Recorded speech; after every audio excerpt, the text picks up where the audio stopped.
Hola amigos, ¿cómo están? Soy Oscar Mario Tomenovic, codirector y cofundador de la iniciativa Boletín Libertad, una iniciativa orientada a promover las ideas de la libertad en busca de una Bolivia más próspera y más libre. El día de hoy nos encontramos, como de costumbre, con José Israel Suárez, igualmente codirector y cofundador, pero también nos acompañan Inés Parada y Marisol Guadalupe Vega, igualmente miembros del Boletín, que en esta ocasión nos van a poder brindar un análisis y perspectivas concernientes a las elecciones que hemos vivido en estas últimas semanas.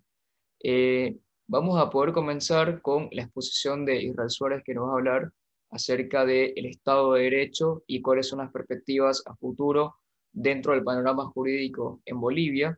Inés Parada nos va a poder brindar desde su campo de conocimiento una perspectiva internacionalista, cómo se va a configurar el tablero internacional dentro de los próximos años, teniendo en cuenta el retorno de un gobierno socialista, como es el del movimiento del socialismo.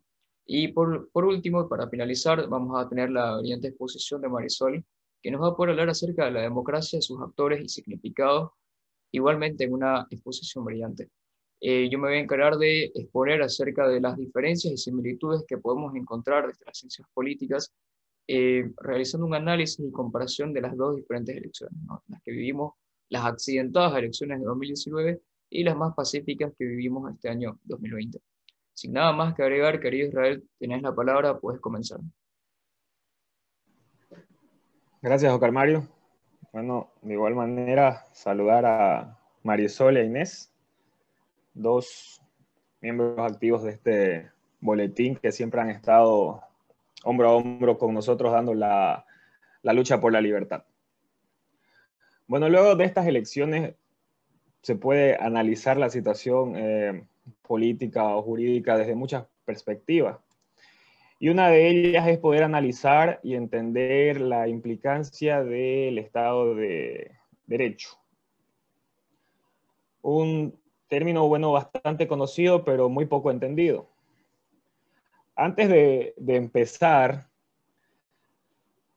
quiero recalcar que Bolivia se constituye en un Estado constitucional, por si acaso, porque lo que prima es la Constitución. De acuerdo al artículo 410 de jerarquía normativa, que establece que la Constitución es la norma suprema de nuestro ordenamiento jurídico. Por lo tanto, sí, Bolivia viene a ser un Estado constitucional. De lo que prima es la Constitución. Pero este análisis del Estado de Derecho va a ir enfocado en las implicancias que puede dar el reflejo de nuestras leyes. Ahora, nosotros tenemos que entender que el Estado de Derecho implica en sí la limitación del poder. Antes de hablar de qué elementos constituyen un Estado de Derecho, como es bueno, un sistema jurídico organizado, que existe división de poderes, entre otras cosas, tenemos que entender que la esencia del Estado de Derecho es la limitación al poder. ¿Qué quiere decir esto? Que el derecho va a controlar al poder, que el poder no sea autónomo, que el poder no emane de la voluntad arbitraria de los gobernantes, sino que se encuentre limitado por el derecho. Ahora, una forma de limitarlo, bueno, es a través de la Constitución, que en nuestro particular caso, como les acabo de decir, la Constitución prima sobre todo el ordenamiento jurídico, las leyes, las costumbres, entre otras cosas, porque nuestro sistema jurídico romanístico, bueno, está constituido por bastantes fuentes del derecho. Ahora, el Estado de Derecho es una forma de ejercicio de poder. Es una forma en la cual los que se encuentren en el Estado van a ejercitar y van a aplicar el uso del poder. Entonces, este uso del poder tiene que estar limitado y determinado por las normas jurídicas. De lo contrario, dejaría de ser Estado de Derecho.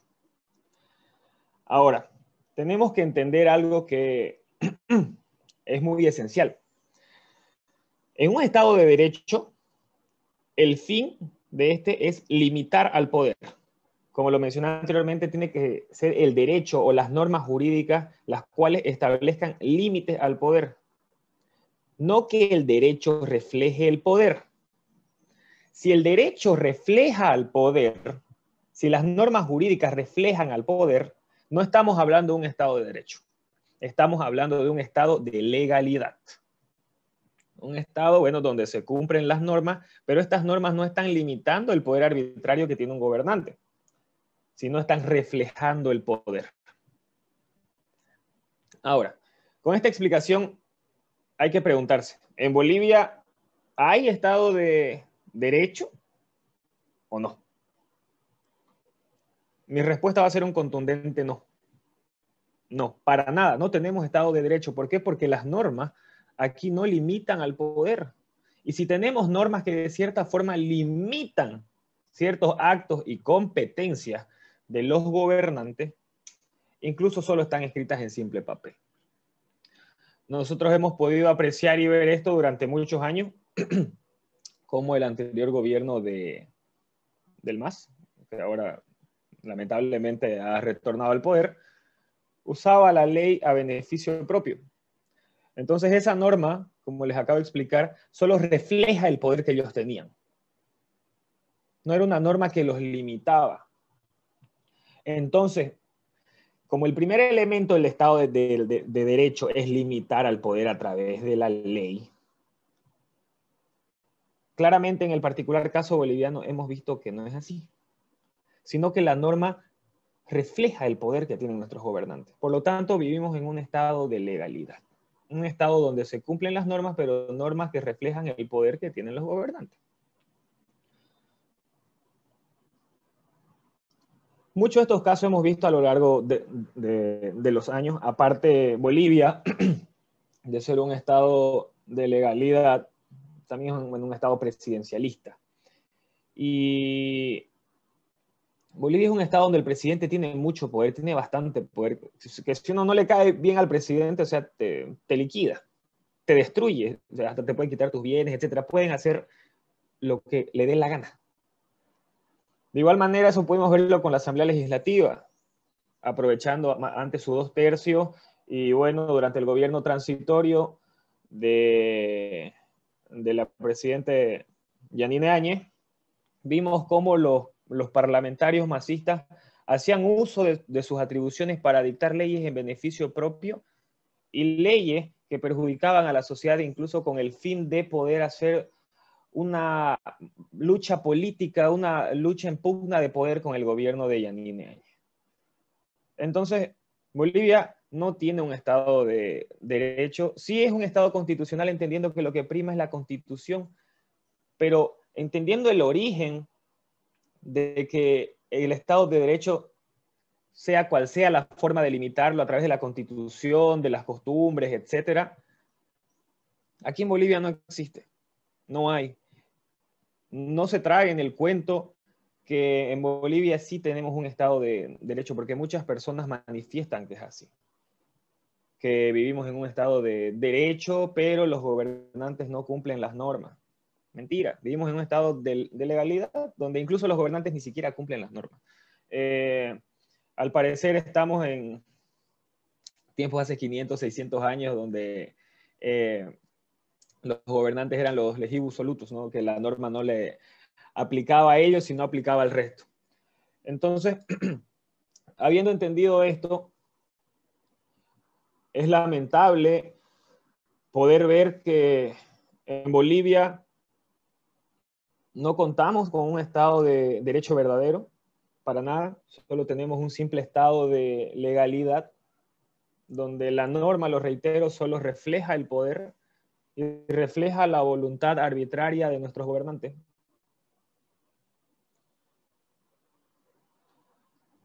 Por lo tanto, para ir finalizando este breve análisis, quiero hacer hincapié en que nosotros, como sociedad civil organizada, tenemos que reflexionar y repensar nuestro Estado. Tenemos que reflexionar y repensar que si es necesario poder otorgarle tanto poder a los gobernantes como es los que ellos tienen ahora. Muchas personas argumentan cuando vemos los atropellos de los diferentes gobiernos, nos merecemos esto porque se eligió por vía democrática. El pueblo así eligió, la voluntad del pueblo era esa, así elegimos nuestros gobernantes, por lo tanto tenemos que aguantar. Para nada, no es así. No seamos simple instrumento por el cual los gobernantes puedan tener mayor poder. Y como sostuvimos con Oscar Mario en una reflexión anterior, no endiosemos el cargo, como decía Lord Acton. No pensemos que porque los gobernantes o los políticos una vez lleguen al poder por ocupar un cargo alto van a cambiar y van a actuar conforme al cargo. Lord Acton decía que de los que más hay que desconfiar es de los que detentan el poder. Y de ahí decía, porque el poder corrompe y el poder absoluto corrompe absolutamente. Entonces tenemos que repensar eso y tenemos que reflexionar. No seamos los instrumentos por los cuales los gobernantes se atribuyen poderes en detrimento del poder que puede tener la sociedad civil. Repensemos el Estado y reflexionemos. Y entendamos que en Bolivia no ha habido nunca un Estado de derecho. Nunca se ha visto reflejado el límite que el derecho tiene frente al poder. Lo único que hemos visto al pasar de los años, y más aún, y en mi particular caso yo creo que va a venir peor con el nuevo gobierno, es solo un estado de legalidad, un estado donde se cumplen las normas, pero normas que reflejan el poder arbitrario de los gobernantes. Por lo tanto, reiterando, el Estado de Derecho, para que no se olvide, es la limitación del poder a través de la ley. Que el derecho controle al poder y que este poder no sea autónomo, sino que esté totalmente limitado.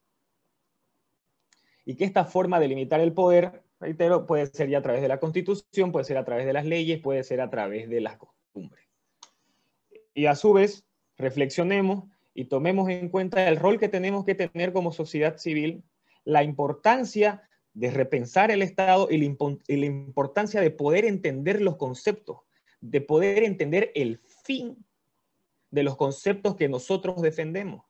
Porque si no entendemos el fin de lo que nosotros estamos llamados a defender, y si no estudiamos y de verdad pensamos qué es lo que nosotros vamos a defender, solo va a ser un beneficio al político. Porque si la gente empieza a argumentar que en Bolivia hay Estado de Derecho, eso a quién le va a convenir a los políticos, porque ellos van a saber que la gente cree que en Bolivia vivimos así. Pero si de verdad logramos entender el fin del Estado de Derecho, que es limitar al poder, nos damos cuenta que en Bolivia nunca hemos tenido un Estado de Derecho, sino un Estado totalmente donde el que llega al poder es un abusivo y corrupto. Muchas gracias. Muchas gracias, querido Israel, por esa importante diferenciación, ¿no?, sobre Estado de Derecho y un Estado que simplemente se acoge a las leyes. En este caso yo voy a hablar un poco sobre el tema de algunos datos que nosotros podemos recoger con respecto a esta elección y compararlos un poco con los datos que nosotros podemos encontrar en las elecciones anteriores, ¿no es cierto? Nosotros sabemos que los números son fríos, los números a veces parecieran engañar. Por eso es necesario que nosotros sepamos analizarlos para poder entender precisamente el contexto que nos quieren dar esos números. Yo creo que lo principal sería comenzar con un repaso, con un recuento histórico de cómo se ha ido configurando, cuál es la tendencia que ha tenido el movimiento al socialismo en las últimas elecciones. Por ejemplo, en el año 2002, el movimiento al socialismo obtiene 580.000 votos y gana en 4 departamentos, pero aún así no llega a la presidencia. En el año 2005, fíjense, obtiene 1.540.000 votos, 1 millón de votos más que en la anterior elección. Y esta vez gana en 5 departamentos. Esta vez Chuquisaca pasa a ser un departamento masista. En 2009 gana con 2.850.000 votos en 6 departamentos. Esta vez se suma Tarija.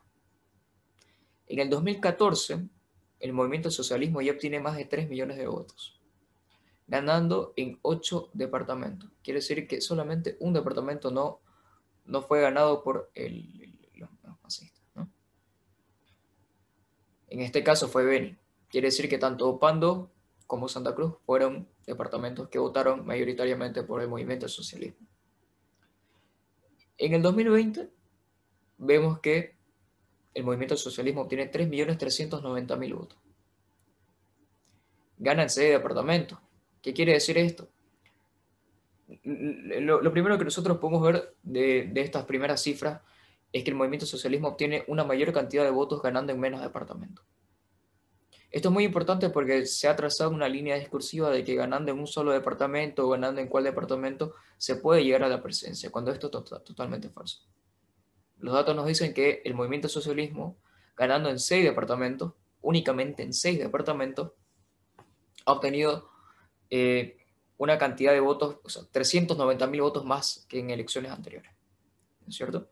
Desde el 2009 que el movimiento al socialismo no ganaba solamente con 6 departamentos. Entonces, es una primera cifra que nosotros tenemos que analizar. Otras cifras que nosotros podemos encontrar en comparando las diferentes elecciones es esta idea bastante caduca de que, por ejemplo, departamentos como Santa Cruz o Bolivia en general serían totalmente opositores al socialismo, lo cual yo encuentro totalmente falso, porque cuando nosotros miramos los datos, veamos la elección del 2009, ¿sabían que en Santa Cruz el 40% de los cruceños votaron por el movimiento al socialismo? En el 2014, esa cifra sube al 49%. Quiere decir que uno de cada dos cruceños estaba a favor del proyecto que el movimiento al socialismo proponía. Evidentemente, existía un estigma que recaía sobre el voto masista que lo llevaba a que en muchas encuestas ese voto no figurara en favor del MAS. Pero la idea de que una mayoría aplastante se oponía al proyecto del socialismo era totalmente falsa. En efecto, una mayoría silenciosa estaba respaldando por atrás ese proyecto.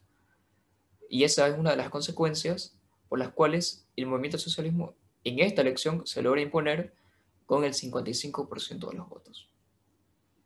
Y es que precisamente este estigma del que estaba hablando anteriormente es el que nubla la visión de los actores políticos en esta elección.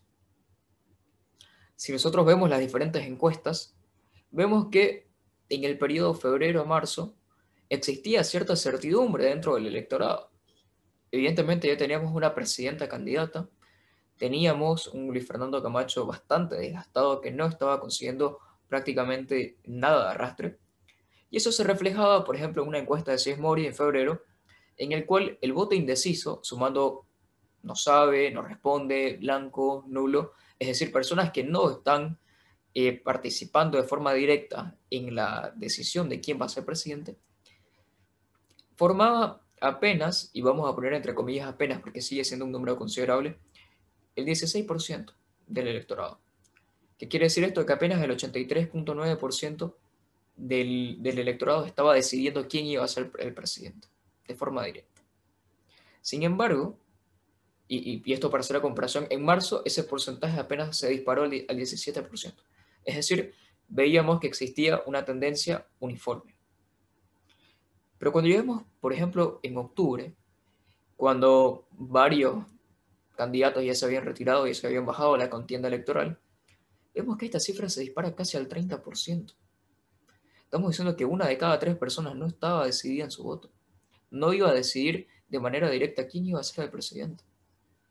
Estos son números alarmantes y sin duda alguna decidieron e influyeron en que el día de hoy nosotros tengamos de nuevo el movimiento al socialismo. ¿Por qué hago hincapié en esto? Porque si nosotros miramos, el año 2014 el movimiento al socialismo gana con el 61.01% de los votos a nivel Bolivia. Pero apenas 2 años más tarde, en el año 2016, el no, que es prácticamente un rechazo a que continúe el proyecto del movimiento al socialismo de la mano de Evo Morales, gana con el 51.3%. El 48-49% votó a favor de que continúe Evo Morales. Pero hay que hacer una distinción en este caso. Y es que el rechazo del 2016 no fue un rechazo al proyecto socialista como tal, sino un rechazo a la figura autoritaria de Evo Morales, que ya había venido vulnerando la Constitución de forma sistemática, que ya había venido arrastrando procesos de persecución política, que venía arrastrando varios casos de corrupción. Sin embargo, y esto es muy importante hacerlo notar y hacer un mea culpa, especialmente nosotros los liberales que buscamos influir en el clima de opinión, que la idea que la corriente ideológica seguía siendo la misma. El apoyo al socialismo seguía ahí. El apoyo al proyecto del MAS continuaba. Y eso lo podemos ver nosotros, que de un 51% que le dijo no en el 2016 al movimiento socialismo, pasa a respaldarlo con un 55% en este año 2020. Entonces, nosotros tenemos que entender que el rechazo del 2016 no fue el movimiento al socialismo, fue el rechazo a una tendencia autoritaria que venía de la mano de Evo Morales, ¿cierto? Con lo cual, y esto es muy importante, ya lo mencionábamos en anteriores reflexiones con Israel, hay que pensar en la oposición no como un número fijo dado que hay que conquistar a como el lugar. Si algo nos ha enseñado la economía de las personas que abogan por la libertad es a no percibir la economía en forma estática, sino como un proceso dinámico. Ahora, yo propongo que nosotros veamos los procesos electorales como algo dinámico. Es decir, no veamos la oposición como una torta fija que tenemos que conquistar ese 30, 40 o 50% de oposición como si fuera algo fijo y como si fuera un techo de cristal que no pudiéramos pasar. Más bien al contrario, veámoslo como un 100% que sí podemos llegar, que sí podemos llegar a convencer, que sí podemos llegar a que adopten las ideas de la libertad. Esas son algunas diferencias que nosotros encontramos con respecto a las elecciones del 2019 y las elecciones del 2020. Otra diferencia fundamental es la cantidad de actores políticos que se encuentran en estas elecciones y que no se encontraban en las elecciones del 2019.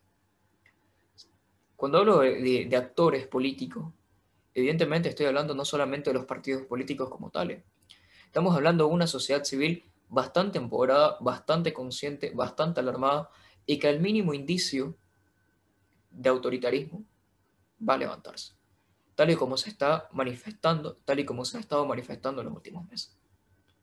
Ahora bien, es muy importante, porque todo esfuerzo conlleva algún gasto, algún precio que hay que pagar, que esta movilización esté orientada y tenga un propósito claro, porque caso contrario va a ser una movilización sin sentido, que evidentemente no va a traer ningún resultado concreto, lo que puede traducirse en que la población pierda esos ánimos, desfallezca y termine por rendirse al poder autoritario que se encontraría de turno.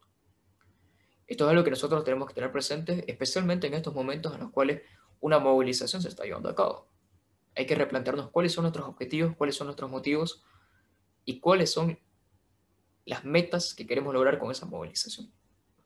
Pero bueno, otro tema que yo quiero tocar es la falsa idea de que en Bolivia existió una oposición constituida.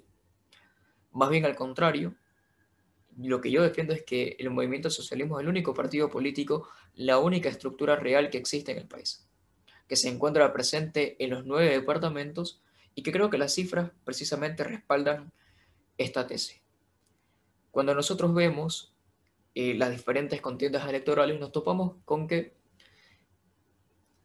ninguna fuerza opositora ha estado siquiera cerca de hacerle frente al movimiento socialismo en las diferentes elecciones. Y esto ha llevado a que partidos políticos como la Alianza Creemos desconozcan precisamente una herramienta científica como es la estadística. Y se hayan decantado por la idea de que cuantas más caravanas tengas, más posibilidades tenés de ganar una elección. Lo cual es totalmente falso. Quiero decir, veamos cuáles fueron los resultados de ignorar una ciencia como la estadística. Ahora que el órgano electoral plurinacional ya publicó los resultados electorales al 100% del cómputo, nos encontramos con el siguiente dato. En el departamento de Oruro, por ejemplo, Creemos apenas sacó el 0,93% de los votos, siendo la quinta fuerza política más votada. Es decir, en Oruro, el quinto partido más votado fue Creemos, estando por debajo, obviamente, de Comunidad Ciudadana, Movimiento al Socialismo, pero también estuvo por debajo de partidos como Pambol, que sacaron 0,99%, y de partidos como Frente para la Victoria, que sacaron un 2,13%. Estamos hablando de uno de los partidos políticos que más aspiraciones tenía llegar a la presidencia, pero que en departamentos como Oruro no llega ni al 1%. Claro, en Santa Cruz habrá sacado el 45%, pero ya habíamos mencionado que el MAS, ganando en 6 departamentos, obtiene más de 300.000 votos que en comparación con elecciones anteriores. Entonces, la miopía empieza a ser notable. Igual, Otro punto importante, el 82.3% de los votos de la Alianza Creemos son de Santa Cruz. Estamos hablando de que casi la totalidad de los votos que obtuvo un partido político fueron de un departamento. La tendencia regionalista, sin duda alguna, son unas gafas que nos impiden ver cómo elaborar un proyecto nacional de oposición real. Evidentemente. Y es que cuando analizamos, por ejemplo, el padrón electoral, nosotros nos encontramos con que, por ejemplo, Pando tenía 72.000 personas inscritas, que esto corresponde apenas al 1% del padrón electoral. ¿Qué quiere decir esto? Ya que estamos en una cultura del espectáculo que solamente busca eh, enaltecer las caravanas. Esto quiere decir que si, por ejemplo, nosotros llenáramos 2 veces el estadio Ramón Tahuichi Aguilera, que tiene aproximadamente una capacidad de 42.000 personas, ¿no? Si nosotros lográramos llenar por completo 2 veces el estadio Tahuichi Aguilera, apenas tendríamos reunido el 1% del padrón electoral, 72.000 personas. Igual que en Pando. Ahora, no hablemos de 72.000 personas, que es un espectáculo tremendo y evidentemente daría la sensación de que vamos a ganar las elecciones después de congregar semejante cantidad de personas. Hablemos de, por ejemplo, cuántas personas se necesitan para saturar el segundo anillo. No muchas, no muchas, la verdad. Entonces, evidentemente esta estrategia de que yo voy por las caravanas, yo voy por congregar multitudes, no es una verdadera idea, una verdadera medida para establecer cuánto apoyo electoral no tiene. Será, evidentemente, un punto de medición válido, pero no, evidentemente, al punto de la estadística, no al punto de las encuestas y a los estudios de opinión. Otra idea muy importante también que hay que resaltar en comparación con las elecciones del año 2019 es el desgaste político que han tenido diferentes actores. El desgaste político que les ha impedido llegar a las zonas rurales. El desgaste político que les ha impedido, como en el caso de Santa Cruz, salir del cuarto anillo. Un desgaste político que les ha impedido llegar a esas personas que desde las elecciones del año 2002 vienen definiendo quiénes van a ser los que se sienten en la silla presidencial. Un voto rural al que no se les sabe llegar, porque estamos enfrascados en una lógica urbana que no permite ver a la otra parte, al otro componente, al otro actor político de Bolivia.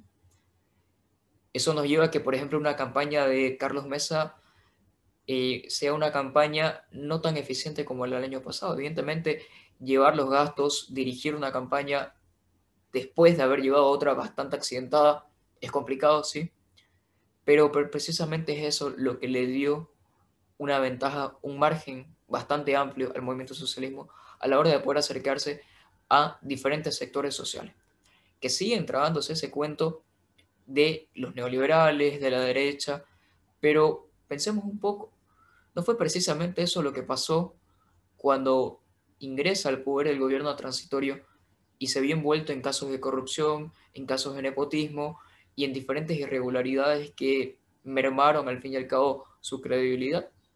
Evidentemente esto también fue un componente clave a la hora de trazar una diferencia entre las elecciones del año 2019 y las elecciones del año 2020. Estamos comparando un 2019 donde Evo Morales tenía una imagen bastante mermada, una imagen bastante desgastada, acarreando varios procesos. Y un escenario 2020 donde el gobierno es otro. En este caso son los demócratas y que se vieron igualmente envueltos en varios casos de corrupción. El escenario evidentemente es totalmente distinto. Y hablemos también de los candidatos. Estamos hablando de Carlos Mesa, una persona que ya tiene una trayectoria bastante larga en la escena política. Luis Fernando Camacho, un outsider, prácticamente viene del Comité Cívico Pro Santa Cruz, que no tiene llegada, no tiene cabida en otros departamentos. Esto lo podemos ver, en Oruro ni siquiera logra el 1%, ¿no? Y comparémoslo con los candidatos que presenta el movimiento al socialismo. Estamos hablando de Luis Arce Catacora y de David Choquehuanca. Y a mi parecer, desde mi análisis, no pudieron escoger mejores candidatos para esta contienda electoral.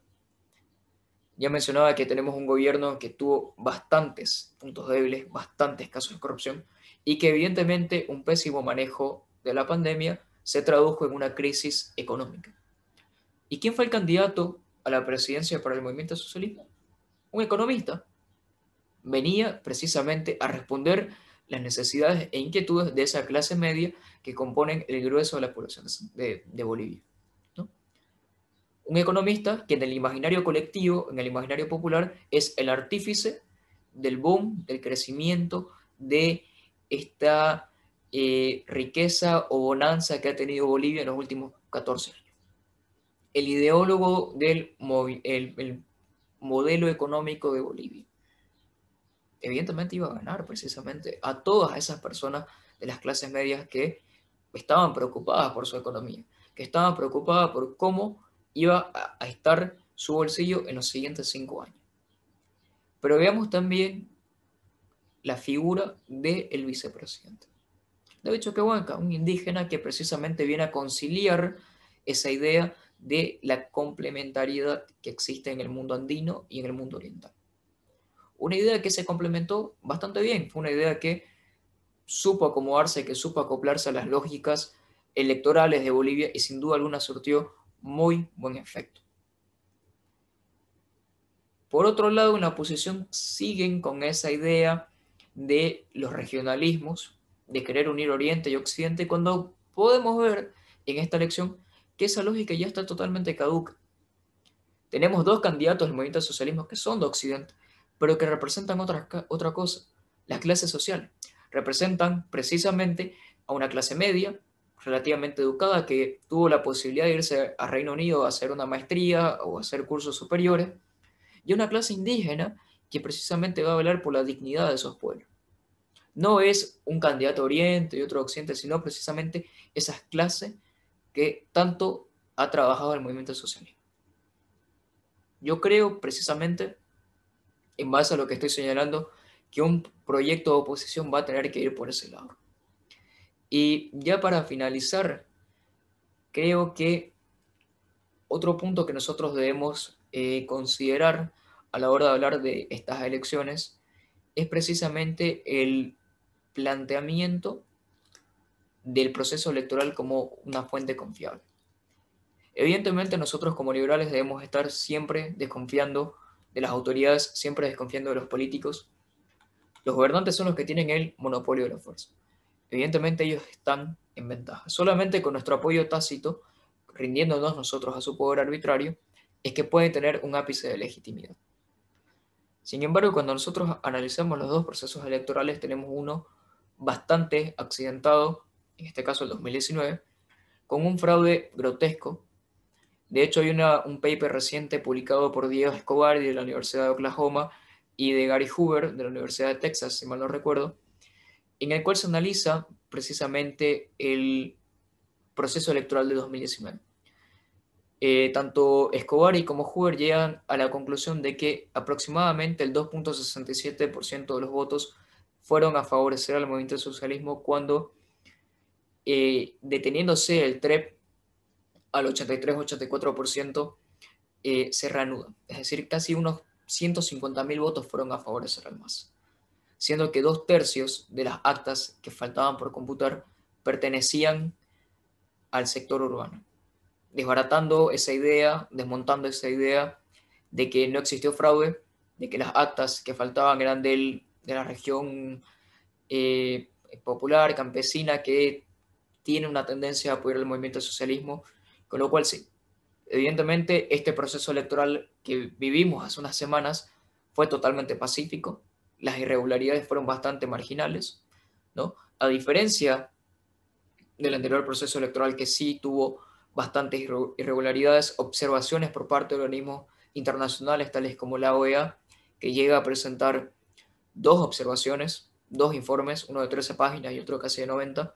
Tenemos también el paper que acabo de mencionar de Escobar y de Hoover y otra serie de evidencias que constatan y respaldan la idea del fraude electoral, que ya está más que demostrado.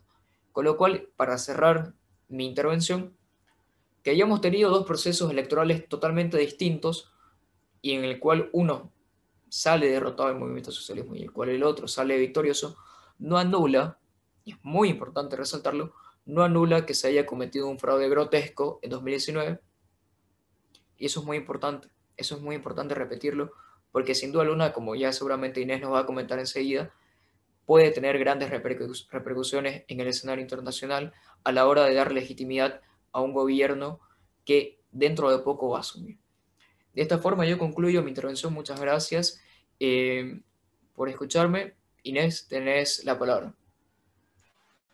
Gracias, Oscar. Muy buenos días, chicos. Reiterarles mis saludos nuevamente y agradecerles por la invitación.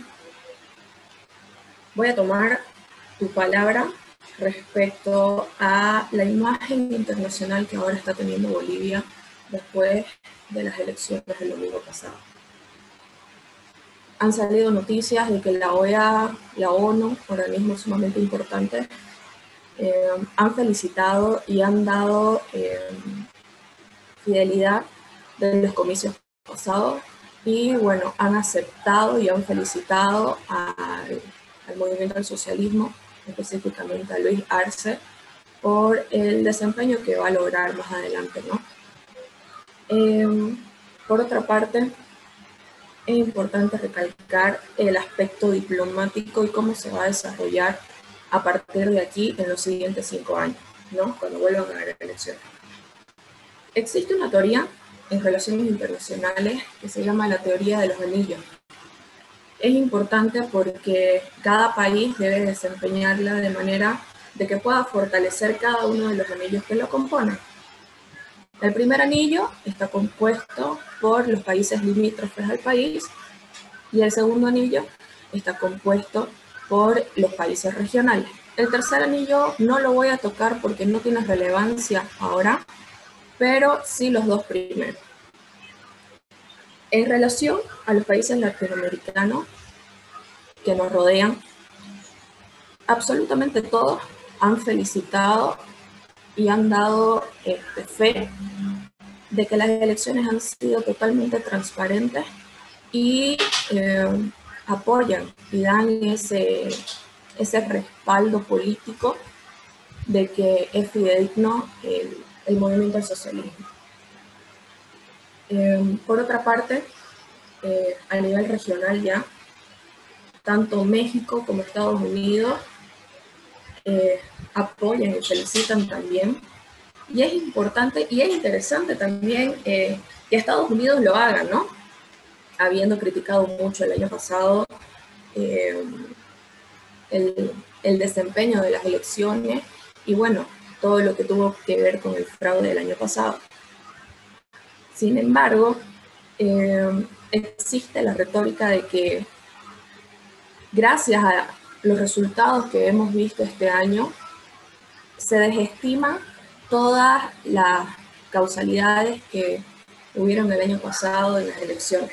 Es decir, ahorita ganó el movimiento al socialismo, pero ¿por qué gana el movimiento al socialismo si supuestamente el año pasado nadie estaba de acuerdo con ello y evidentemente se presentan pruebas de que hubo un fraude electoral? Ahora, se desestima lo emitido por la OEA del año pasado respecto al análisis de la intervención que tuvo sobre las elecciones y nos deja mal posicionados en el sentido de que se ha perdido credibilidad de las elecciones del año pasado. Se critica mucho el aspecto legítimo de las elecciones y del movimiento civil que tuvimos.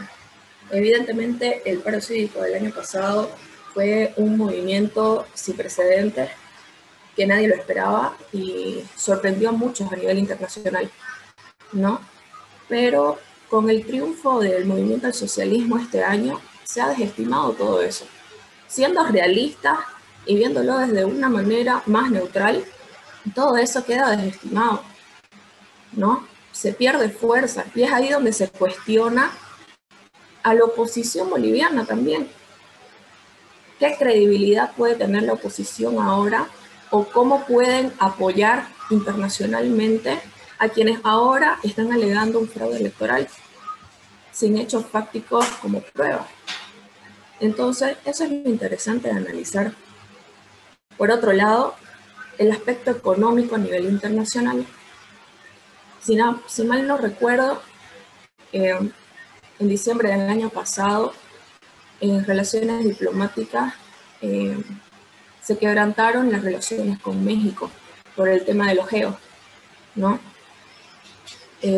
Fue muy criticada en parte Yanine, también felicitada por su Ministerio de Relaciones Exteriores respecto a cómo llevaron la situación.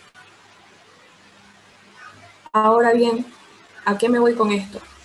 Se rompieron, entre comillas, las relaciones con México por ese aspecto, pero ahora México, con la subida, bueno, con el triunfo del movimiento del socialismo, invita a Bolivia a formar nuevamente parte de la CELAC y a activarse nuevamente en esta integración internacional, ¿ya? En una integración económica.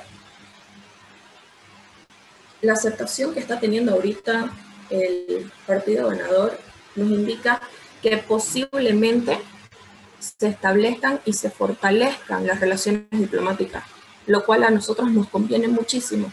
El fortalecimiento de las relaciones de nuestro primer anillo con los países limítrofes es importante, pero tomando en cuenta el tinte político que tiene el movimiento y el desarrollo de sus acciones y sus propuestas, nos dejan una disyuntiva bastante con mucha incertidumbre. Entonces, en ese aspecto, no sé qué tan fortalecidas quedan las relaciones, tomando en cuenta que países, por ejemplo, como Chile, como Perú, como Estados Unidos, que tienen una economía de libre mercado, tienen ideas totalmente contrarias a las que tiene ahora el movimiento del socialismo. Si mal no recuerdo, hoy en la mañana salió una noticia donde se planeaba aumentar los impuestos a las empresas privadas para poder solventar los bonos al país durante la crisis económica. Yo considero que no es factible cómo poder ser parte de un organismo de integración económica si al país lo estás destruyendo con eso. ¿Cómo vas a liberar tu mercado? ¿Cómo vas a abrir las puertas al comercio si estás haciendo eso?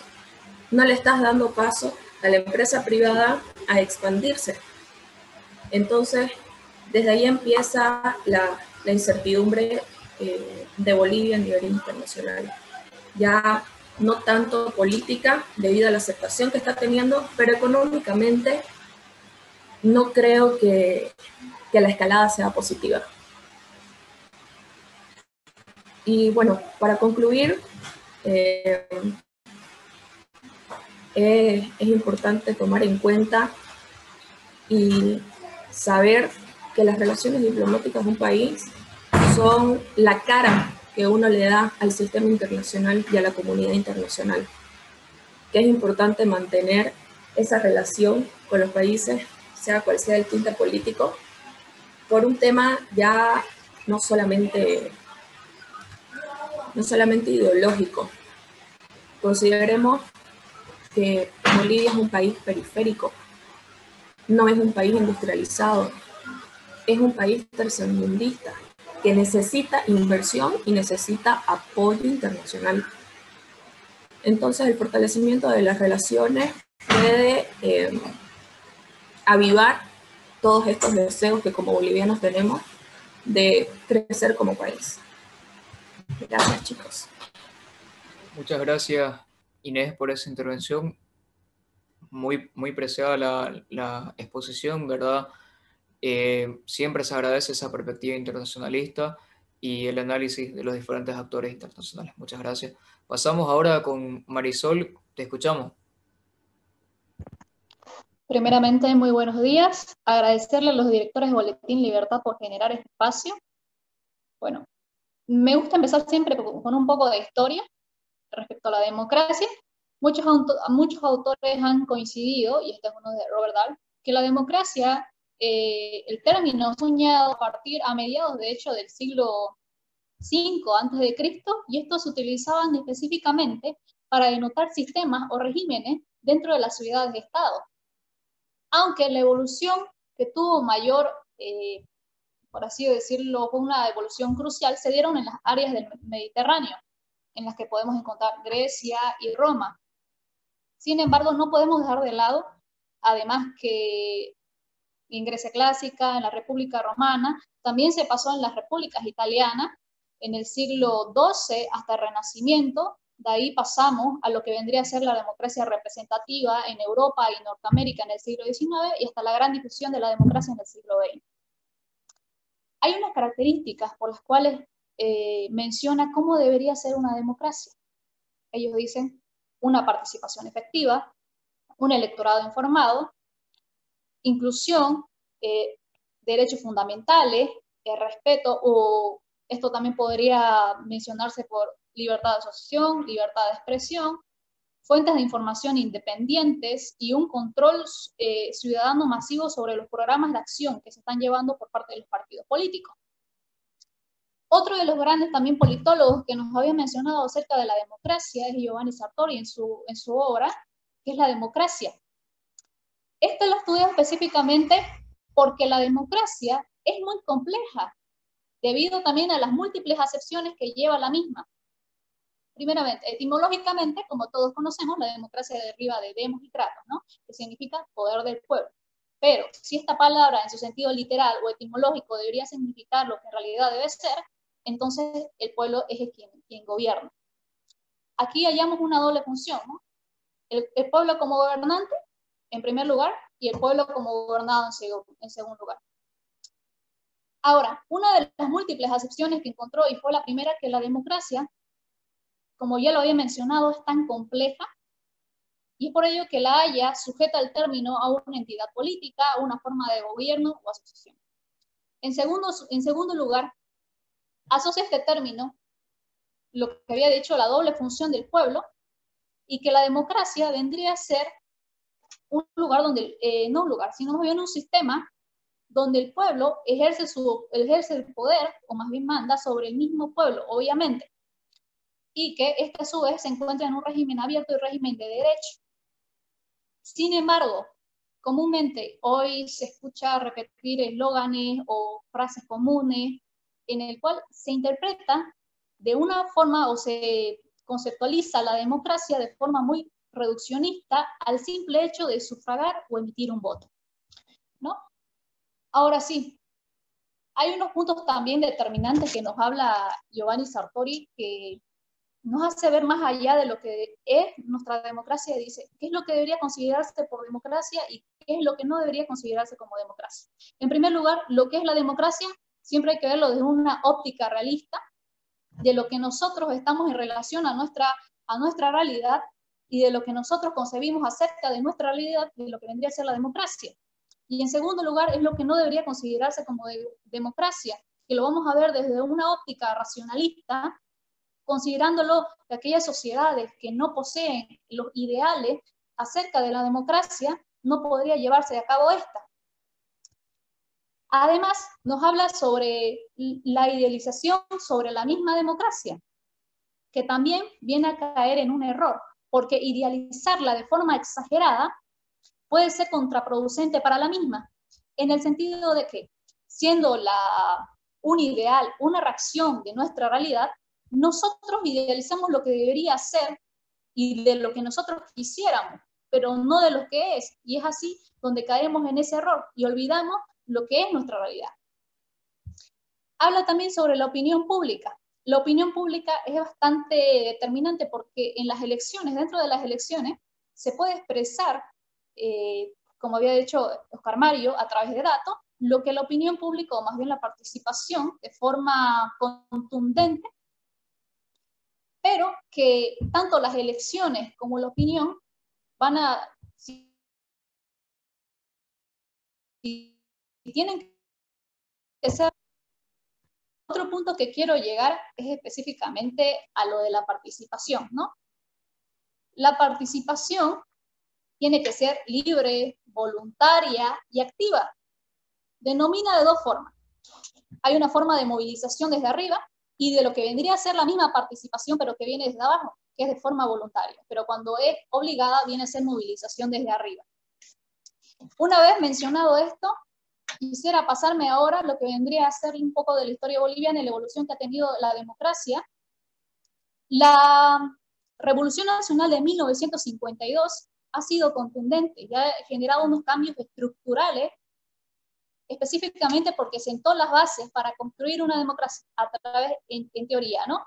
Con lo del denominado sufragio universal. Luego de eso, tenemos las dictaduras o gobiernos militares que hemos pasado de 1964 a 1982. Y de 1982 hasta 1985 se ha generado un verdadero intento de darle sentido o contenido a la democracia. Es ahí donde entra el gobierno con la UDP, Hernán Siles Zuazo, por un corto tiempo, y luego pasamos a lo que vendría a denominarse la democracia pactada, que estuvo en el país unos 17 años, con lo cual tenemos a Víctor Paz Estenssoro, Jaime Paz Zamora, Gonzalo Sánchez de Lozada, Hugo Vance Suárez, Hugo Marcelo, y nuevamente a Gonzalo Sánchez de Lozada. Además de eso, podemos mencionar que, como había mencionado también de forma muy explícita, de los actores políticos y los no actores políticos, es que tanto los movimientos sociales, los comités cívicos, y que de ahí podemos sacar los emergentes líderes que han surgido, tanto los representantes de organizaciones políticas, sociales, plataformas, la sociedad civil en general, son aquellos que han tenido presencia y contribuyen para la construcción de una verdadera democracia. Ahora sí, lo que vendría a ser más que fuera mi propia reflexión, es para que ustedes reflexionen sobre los peligros de la democracia. Porque la democracia en sí puede ser utilizada como un mecanismo o un instrumento para ejercer el poder por parte de aquellos que apuntan a convertirse en regímenes autoritarios y, en el peor de los casos o extremos, en regímenes totalitarios. Además, en este juego de poder, para obtenerlo, también entra el pueblo, porque es utilizado como un instrumento, y dentro de ello hay algo muy preocupante, que es el apoyo también a estos que aspiran a convertirse en regímenes autoritarios y totalitarios a través del discurso. Una de las frases que me ha hecho pensar últimamente, comunes que se suele leer en las redes sociales, es: se debe respetar los resultados porque es la mayoría quien lo escoge. Con respecto a las últimas elecciones, ¿no? Y le sigue otro, de que sea para bien o sea para mal. Entonces ahí es donde la democracia verdaderamente puede fallar, o es el pueblo quien falla. Y además había otra frase en la cual también creo que es la frase más célebre que se escucha actualmente, que le pertenece a Joseph de Maistre, en el que sostuvo, ¿no?, que cada pueblo o nación tiene el gobierno que merece. Más adelante sería el mismísimo Andrés Malraux, un francés también, quien decía: en realidad no son los pueblos que tengan un gobierno que se merece, sino más bien que la gente tiene los gobiernos o representantes que ellos creen merecer o que les parece. Ha habido un libro también escrito por unos politólogos de la Universidad de Harvard en 2018, que se titula ¿Cómo muere la democracia? Ha sido escrito por Steven Levitsky y Daniel Ziblatt, que nos plantea preguntas que espero que ustedes reflexionen, que dice: ¿está en peligro nuestra democracia? ¿Dónde se origina el verdadero fenómeno de declive democrático? Es ahora donde debemos pensar más aún por lo que tenemos, por los últimos sucesos actuales que se han llevado a cabo. Y para finalizar con esto, quiero recordar una frase muy célebre de Thomas Jefferson, que dice: el precio de la libertad es la eterna vigilancia. Del mismo modo, nosotros como ciudadanos, nosotros al delegarle este derecho de ejercer el poder a nuestros gobernantes o representantes, también tenemos que ser eternos vigilantes. Porque además, una sociedad que desea alcanzar esa democracia idealizada debe también contener esas virtudes, ejercer esas virtudes y tener una cultura democrática que le permita ser merecedora de esa democracia. eso es todo. Les agradezco por generar este espacio, como había mencionado en primer lugar. Muchas gracias, Marisol. La verdad que una excelente intervención. Como bien mencionabas, la democracia solamente nos dice quiénes gobiernan, no nos dice hasta dónde puede llegar ese poder. Sin duda alguna podríamos generar otro espacio para debatir más a profundidad de ese tema que sin duda alguna es muy interesante. Para ir concluyendo, agradecer a todas las personas que han llegado hasta este punto de la transmisión, invitarlos a que puedan seguirnos en nuestras diferentes redes sociales, tanto en Facebook como en YouTube como Boletín Libertad, en Instagram como Boletín-Libertad y en todas nuestras otras redes sociales como en Twitter, @liberando. Muchas gracias y será hasta la próxima.